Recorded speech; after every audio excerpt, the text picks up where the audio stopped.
Alors, pour la mettre en route, la machine, eh ben, une fois que tout est branché, fermé et en sécurité, il n'y a plus qu'à mettre en route le disjoncteur.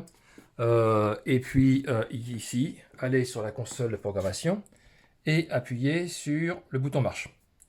Donc ça, c'est le moment d'angoisse parce qu'on voit le logo LG et après, il n'y a plus rien pendant plusieurs secondes avant de voir afficher euh, eh ben, le programme. Voilà, donc ça c'est le moment d'angoisse. Il n'y a plus rien.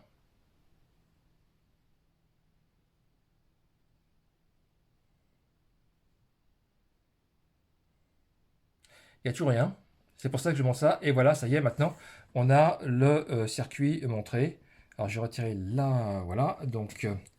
Euh, donc voici l'interface de la machine.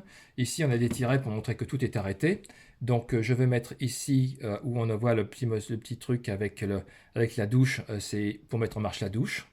Voilà, on appuie une fois et pas deux. Donc là, j'ai mis en mode 50 degrés et je vais sur la partie ici et je crois que c'est là. Voilà, donc maintenant je suis en mode automatique et j'ai le chauffage et le sanitaire qui tous les deux sont en mode. Alors j'ai appuyé une fois de trop, pardon, excusez-moi. Voilà. Donc là, j'ai affiché donc, le fait que je suis en mode eau chaude sanitaire et chauffage automatique. Je peux bien sûr changer le mode automatique en mode manuel, chaud ou froid, directement ici.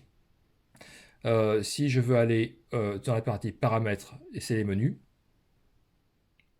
avec le réglage, qui est le réglage utilisateur ici par défaut, en appuyant sur OK. Voilà. Sinon, on a la possibilité d'aller sur les réglages avancés de la machine en appuyant longtemps sur la touche vers le bas et ici en mettant le mot de passe de la machine qui est celui qui est donné avec votre machine quand vous l'avez reçu. Voilà, et là vous avez accès à tout le paramétrage de votre machine qu'on verra plus tard. Et on revient ici et je suis en mode automatique.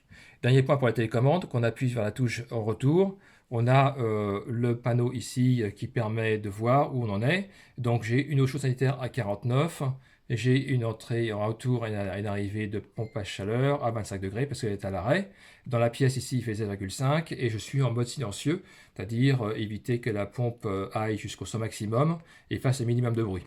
D'ailleurs, c'est quelque chose que je vous conseille dès lors que vous êtes en intersaison.